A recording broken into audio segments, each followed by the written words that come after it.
ஒரு வசந்தவனம் என்ற காட்டுல லூனா என்ற ஒரு குருவி தன் குடும்பத்தோட சந்தோஷமா வாழ்ந்து வந்தது. லூனாவோட அப்பா அம்மாக்கு லூனா ஒரே பொண்ணு. லூனா குருவி மேல அவங்க அளவு கடந்து அன்பு வச்சிருந்தாங்க. லூனா குருவிக்கு மிட்டு என்ற கிளியும் ராணி என்ற புறாவும் தோழிகளா இருந்தாங்க. இவங்க மூன்று பேரும் தினமும் நதிக்கரைக்கு தண்ணீர் கொண்டு வர பறந்து போவாங்க. இன்னைக்கும் அந்த மூன்று பறவைகளும் தண்ணீர் கொண்டு வர ஒரு பானையை எடுத்துக்கிட்டு நதிக்கரைக்கு போனாங்க. நதிக்கரைக்கு போற வழியில ஒரு மாமரம் இருந்தது.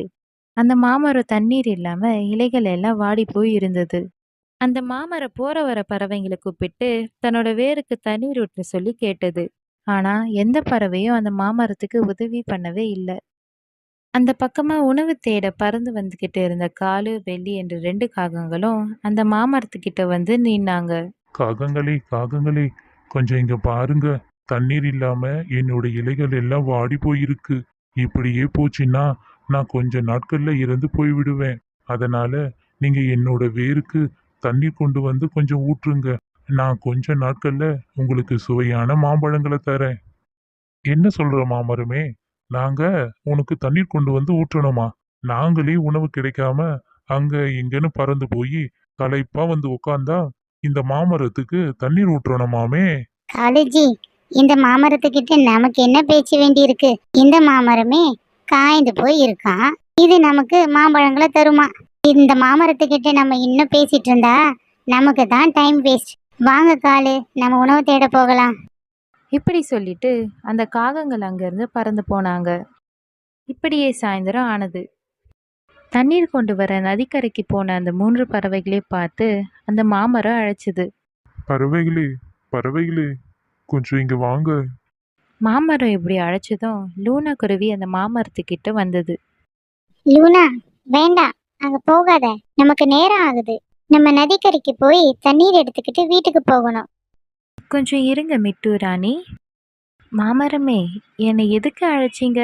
உங்களுக்கு என்ன வேணும்? குருவியே, தண்ணீர் இல்லாம என்னோட இலைகள் எல்லாம் வாடி போயிருக்கு. இப்படியே போனா நான் இறந்து போயிடுவேன். என்னோட வேர்களுக்கு தினமும் தண்ணீர் கொண்டு வந்து ஊற்றுகிறாயா? சரி மாமரமே, நான் தினமும் உனக்கு தண்ணீர் ஊற்றுகிறேன். நீ கவலைப்படாத மாமரமே. ரொம்ப நன்றி குருவியே. உடனே லூனா குருவி நதிக்கரைக்கு போய் ஒரு பானையில தண்ணி கொண்டு வந்து அந்த மாமரத்தின் வேரில் ஊத்துச்சு. உடனே அந்த மாமரம் ரொம்ப சந்தோஷப்பட்டுச்சு. இப்படியே லூனா குருவி தினமும் அந்த மாமரத்துக்கு தண்ணீர் ஊற்றி வந்தது. இப்படியே சில நாட்கள் ஆனது. அந்த மாமரத்துல பூக்கள் வைத்து பிறகு மாப்பிஞ்சுகள் வளர ஆரம்பிச்சது. இதை பார்த்த லூனா குருவி ரொம்ப சந்தோஷம் அடைஞ்சுது. ஒரு நாள் லூனாவோட அப்பா அம்மா ரெண்டு பேரும் உணவு தேடுறதுக்கு பக்கத்து காட்டுக்கு போயிருந்தாங்க. அவங்க திரும்பி வர அந்த சமயத்துல மழை அதிகமா பெய்ய ஆரம்பிச்சது. கூடவே புயல் காற்றும் அடிச்சது. புயல் காற்றை எதிர்கொள்ள முடியாத லூனாவோட அப்பா அம்மா ரெண்டு பேரும் ஒரு மரத்து மேல மோதி அங்கேயே இறந்து போயிட்டாங்க. மறுநாள் காலையில் ஒரு வழியாக மழையும் புயலும் நின்றுது. உணவு தேட போன அப்பா அம்மா ரெண்டு பேரும் இன்னும் வீட்டுக்கு வரலன்னு பயந்து போன லூனா குருவி அவங்கள தேடிக்கிட்டு காட்டுக்கு பறந்து போச்சு. ஒரு மரத்துக்கு கீழே லூனாவோட அப்பா அம்மா இறந்து போய் கிடந்தாங்க. அவங்கள பார்த்த லூனா குருவி, அப்பா அம்மா, நீங்கள் இறந்து போயிட்டீங்களா? இனி எனக்கு யார் துணையாக இருப்பாங்க? உங்களை தனியாக உணவு தேட அனுப்பியிருக்கவே கூடாது. லூனா குருவி தன்னோட வீட்டில் படுத்துக்கிட்டு அப்பா அம்மாவை நினச்சி அழுதுகிட்டு இருந்தது. இந்த சமயத்தில், காலு, உங்களுக்கு விஷயம் தெரியுமா? நேத்து பெய்த மழையில உணவு தேடுறதுக்கு வெளியில போயிருந்த லூனாவோட அப்பா அம்மா ரெண்டு பேரும் இறந்து போயிட்டாங்களாம். ஆமா பில்லி, நானும் கேள்விப்பட்டேன். இப்ப என்ன அதுக்கு? ஏய் சோம்பேறி காலு, நான் சொல்றது உங்களுக்கு புரியலையா? இதுதான் நமக்கு நல்ல சமயம். அந்த லூனா குருவியோட வீடு ரொம்ப உறுதியான வீடு, அதுவும் புது வீடு. அந்த வீட்டை எப்படியாவது நம்ம அந்த குருவி கிட்ட இருந்து ஏமாத்தி வாங்கிடணும். அது எப்படி முடியும் பில்லி? லூனா குருவிதான் எப்பவும் வீட்லயே இருக்கே. இருங்க காலு, அதுக்குதான் நான் ஒரு நல்ல யோசனையை வச்சிருக்கேன். லூனா குருவி எப்படியாவது மிட்டுக்கிளி கூடவும் ராணிப்புறா கூடவும் உணவு தேட வெளியில போகும். அந்த சமயத்தை பயன்படுத்தி குருவியோட வீட்டை நாம எடுத்துக்குவோம். இப்படியே சூழ்ச்சியாக பேசிக்கிட்டே ரெண்டு காகங்களும் ரொம்ப சந்தோஷமாக சிரிச்சாங்க. இப்படியே சில தினங்கள் ஆனது. அன்னைக்கு ஒரு நாள் லூனாவோட தோழி மிட்டுக்கிளியும் ராணிப்புறாவும் லூனாவோட வீட்டுக்கு வந்தாங்க. லூனா, வா நம்ம நதிக்கரைக்கு போய் கொஞ்ச நேரம் பொழுது கழிச்சிட்டு பிறகு தண்ணீர் எடுத்துக்கிட்டு வீட்டுக்கு வரலாம்.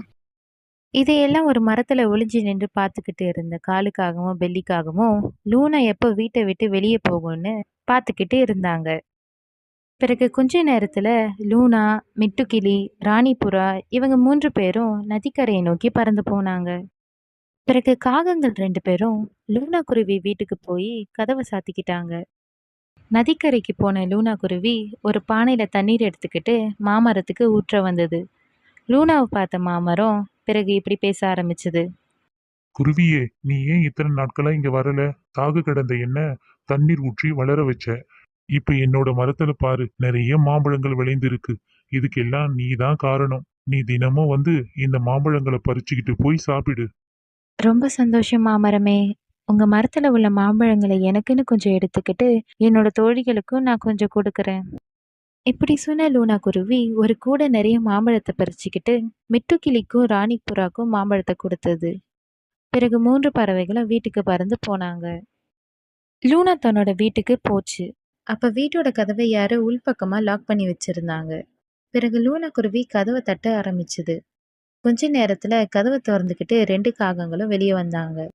என்ன லூனா, இங்க வந்து ஏன் கதவை தட்டுற? வெள்ளியக்கா, காலு அண்ணன், நீங்க 2 பேரும் என் வீட்ல என்ன பண்றீங்க? என்னது, இது உன் வீடா? சாகறதுக்கு முன்னாடி உன் அப்பா அம்மா என்கிட்ட கடன் வாங்கி இருந்தாங்க. கடனை திருப்பி தரலனா இந்த வீட்டை எங்களை எடுத்துக்க சொன்னாங்க. கடனை திருப்பி தராம உன் அப்பா அம்மா இறந்து போயிட்டாங்க. அதனால தான் நாங்க இந்த வீட்டை எடுத்துக்கிட்டோம். அக்கா, நீங்க பொய் சொல்றீங்க. இது வரைக்கும் என்னோட அப்பா அம்மா என்கிட்ட எதையும் மறைச்சதில்ல. நீங்க என்னை ஏமாத்தி இந்த வீட்டை எடுத்துக்க பாக்குறீங்க.